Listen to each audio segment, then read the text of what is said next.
मैं आस करदा तुसीं सारे तंदुरुस्त होवोगे, ठीक ठाक होवोगे।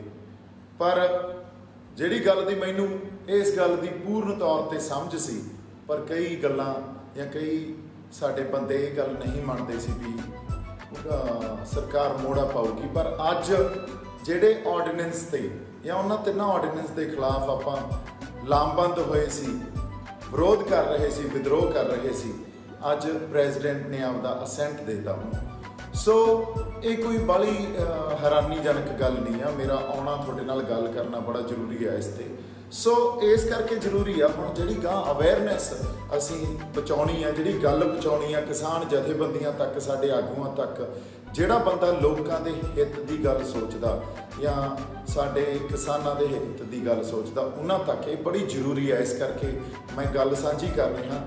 सो मेरी अरदास है गल नूं जरूर पहुँचाओ। साडे कोले अगला जिहड़ा राह, साडी जिहड़ी एजीटेशन आ या रजिस्टेंस आ, वो तो चालू रहूगी। वो भी ਉਹਦੇ दो ढंग होंदे आ, एक हुंदा एक्टिव रजिस्टेंस, एक हुंदा पैसिव रजिस्टेंस। सानू बहुत जरूरी आ भी साडी रजिस्टेंस पैसिव होवे, उस च घट तो घट लोकां दी एनर्जी लगे ते वध तो वध साडे बंदे, साडे लोक लामबंद होण, उस लोक लहर नूं ਵੱਡਾ ਕਰਨ। लोक लहर खड़ी होवे नैशनल लैवल ते नहीं, इंटरनैशनल लैवल ते भी खड़ी हो सकती है।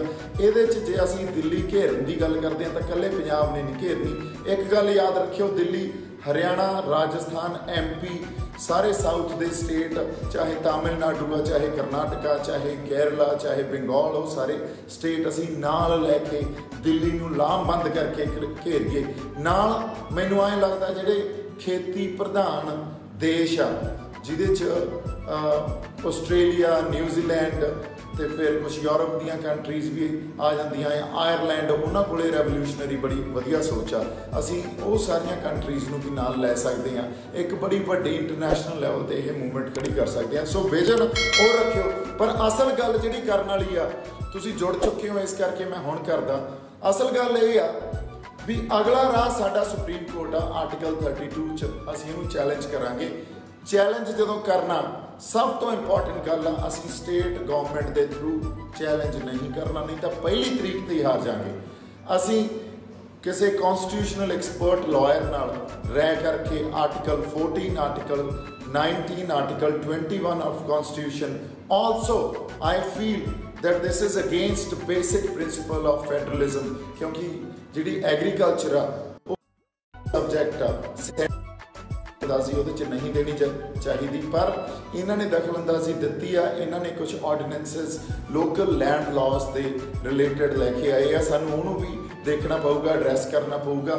फिर FCI food corporation of India act, उन्होंने भी इनवॉल्व करना पऊगा, क्योंकि इसे पटीशन च सानू इनवॉल्व करके ये गल दसनी चाहिए है भी तुसीं हुण जिहड़ा FCI आ उन्होंने स्टेट स्पैसीफिक करो, उन्होंने सेंटर ना कंट्रोल ना करे, स्टेट्स कंट्रोल करन। ये थोड़ी जी टैक्नीकल इंफॉर्मेशन मैं इस करके दे रहा।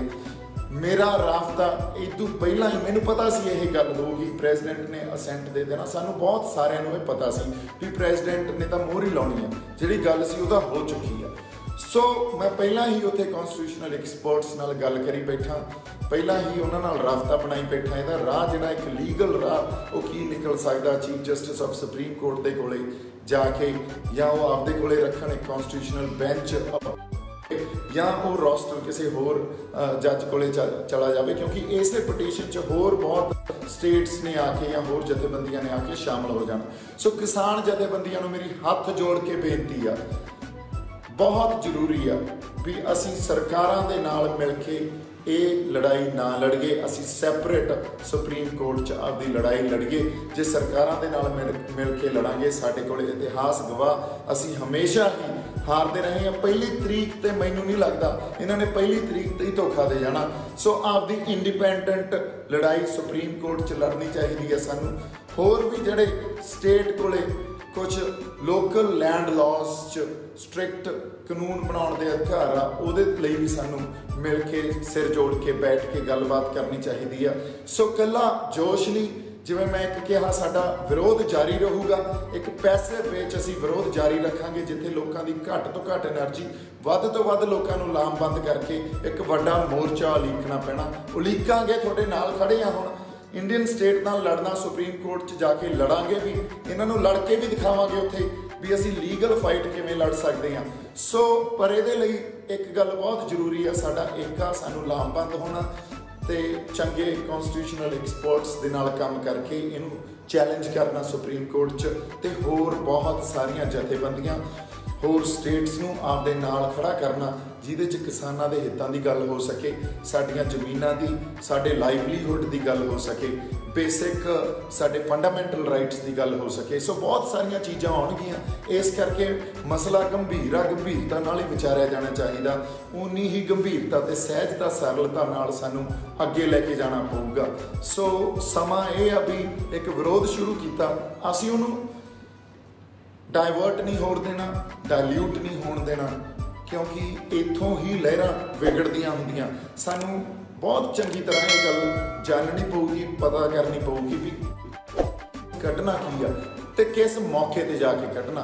ते साडे जिहड़े हुण लोग आ वो जाग गए आ बई, उन्हां दी जमीर जाग गई आ, उन्हां कोले हमेशा ही वो जज्बा सीगा। मैं हमेशा कहना हुंदा सी जवानां नूं वंगारो, साडे नाल खड़नगे। सो मेरी तुहानूं रिक्वेस्ट आ, साडी लड़ाई इस सिस्टम दे नाल जिहड़ी असीं विढ़ी आ इहदे च साथ दिओ। इस मेरे मैसेज नूं किसान जथेबंदियां तक पहुँचाओ भी असीं सरकारां दे नाल लड़ाई नहीं लड़नी, उन्हां तो वख रह के आपदी असल जे असीं किसी मुद्दे ते आउणा, आपदे हक लैणे आ तां उन्हां तो वख रह के यह लड़ाई लड़नी पऊगी। क्योंकि देखो जदों इहो जिहे ऑटोक्रेटिक लॉज पास होंदे आ या इहो जी legislation बनती है, there are only few grounds in the Supreme Court also to challenge this legislation. So you know those grounds has to be very carefully watched, because Supreme Court कोले जाना, State of India ਉਹਦੇ ਨਾਲ ਲੜਨਾ, ਅਸੀਂ union of India ਦੇ ਨਾਲ ਲੜਨਾ, ਇਹ ਕੋਈ ਖਾਲਾ ਜੀ ਦਾ ਵਾੜਾ ਨਹੀਂ ਹੈ। ਸੋ ਬਹੁਤ ਸਾਨੂੰ ਸਟੱਡੀ, ਬਹੁਤ ਸਟ੍ਰੈਟਜੀ ਤੇ ਬਹੁਤ ਕੇਅਰਫੁਲੀ ਇਸ ਗੱਲ ਨੂੰ ਵਿਚਾਰਨ ਦੀ ਜ਼ਰੂਰਤ ਆ। ਪਰ ਇੱਕ ਗੱਲ ਜ਼ਰੂਰ ਆ ਜਿਹੜੀ ਮੈਂ ਕਹੂੰਗਾ, ਆਪੋਜੀਸ਼ਨ ਹੈਜ਼ ਕੰਪਲੀਟਲੀ ਫੇਲਡ। ਜਿਹੜੀ ਆਪੋਜੀਸ਼ਨ ਆ ਉਹਨੇ ਆਪਦਾ ਰੋਲ ਜਮਾ ਕੋਈ ਰੋਲ ਨਹੀਂ ਅਦਾ ਕੀਤਾ, ਇਹ ਗੱਲ ਮੈਂ ਬਿਲਕੁਲ ਕਹੂੰਗਾ। ਕਿਉਂਕਿ ਦੇਖੋ ਡੈਮੋਕ੍ਰੇਸੀ ਦਾ ਇੱਕ ਹੋਰ ਰੂਲ ਆ, ਜਿਹੜੀ ਆਪੋਜੀਸ਼ਨ ਆ ਨਾ ਉਹੀ ਚੈਕਸ ਐਂਡ ਬੈਲੈਂਸਿਸ ਲਾਉਂਦੀ ਆ, ਰੂਲਿੰਗ ਜਿਹੜੀ ਧਿਰ ਆ ਉਹਦੇ ਤੇ। ਸਾਡੇ ਕੋਲੇ ਤਾਂ ਆਪੋਜੀਸ਼ਨ ਵੀ ਹੈ ਨਹੀਂ। ਸੋ ਮੈਂ ਇਸੇ ਕਰਕੇ ਕਹਿਣਾ ਹੁੰਦਾ, ਸਾਨੂੰ ਸਾਡੀ ਆਵਾਜ਼ ਵਿਧਾਨ ਸਭਾ 'ਚ, ਸਾਨੂੰ ਸਾਡੀ ਆਵਾਜ਼ ਲੋਕ ਸਭਾ ਤੱਕ ਪਹੁੰਚਾਉਣੀ ਚਾਹੀਦੀ ਆ। ਜਾਗ ਜੀਏ, ਅਸੀਂ ਪੰਜਾਬ ਬਚਾਉਣਾ, ਲੋਕ ਬਚਾਉਣੇ ਆ, ਹੋਰ ਬਥੇਰੇ ਲੋਕਾਂ ਨੂੰ ਬਚਾਉਣਾ, ਬਥੇਰੇ ਮਸਲੇ ਆ ਸਾਡੇ ਕੋਲੇ, ਬਹੁਤ ਕੁਝ ਅਸੀਂ ਐਡਰੈਸ ਕਰਨਾ, ਬਹੁਤ ਚੀਜ਼ਾਂ ਨੂੰ ਸੰਬੋਧਨ ਕਰਨਾ। ਆਪਦੇ ਅੰਦਰ ਜਜ਼ਬੇ ਪਾਲੀ ਰੱਖਿਓ, ਜ਼ਮੀਰਾਂ ਜਗਾਈ ਰੱਖਿਓ। ਸੋ ਮੇਰੀ ਤੁਹਾਨੂੰ ਇਹੀ ਅਰਦਾਸ ਆ। ਮੇਰਾ ਰੂਬਰੂ ਹੋਣਾ ਇਸ ਕਰਕੇ ਬਣਦਾ ਸੀ ਕਿਉਂਕਿ ਪ੍ਰੈਜ਼ੀਡੈਂਟ ਨੇ ਆਪਦਾ ਅਸੈਂਟ ਦੇਤਾ। ਸੋ ਮੈਂ ਗੱਲਬਾਤ ਇਸ ਕਰਕੇ ਹੀ ਕਰਨੀ ਸੀ। ਕੱਲ ਆਪਣੇ ਰਣਜੀਤ ਨੇ, ਬਾਵੇ ਨੇ ਕੋਈ ਆਪਦੀ ਐਜੀਟੇਸ਼ਨ ਰੱਖੀ ਆ, ਉਹਨਾਂ ਨੇ ਕਿਹਾ ਆਓ ਜੀ, ਤੇ ਉੱਥੇ ਵੀ ਜ਼ਰੂਰ ਜਾਣਾ।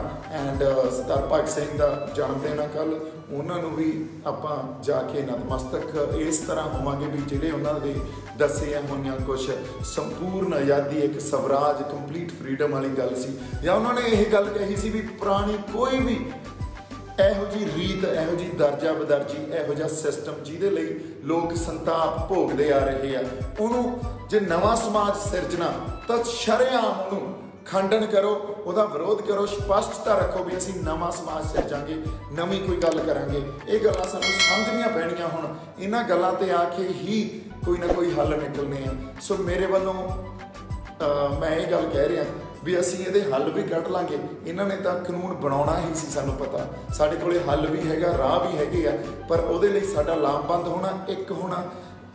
ਕਿਸਾਨ ਜਥੇਬੰਦੀਆਂ ਨੂੰ ਵੀ ਇਹ ਗੱਲ ਸਮਝਣੀ ਦੈਟ ਹੁਣ ਜਿਹੜੀ ਲੜਾਈ ਆ ਇਹ ਵੱਡੀ ਹੋ ਗਈ ਆ, ਲੜਾਈ ਸਾਨੂੰ ਹੋਰ ਜ਼ਿਆਦਾ ਲੰਬੀ ਹੋ ਗਈ ਆ, ਤੇ ਇਹਦੇ ਲਈ ਸਟ੍ਰੈਟੇਜਾਈਜ਼ ਕਰਕੇ ਹੀ ਅੱਗੇ ਵਧਣਾ ਚਾਹੀਦਾ।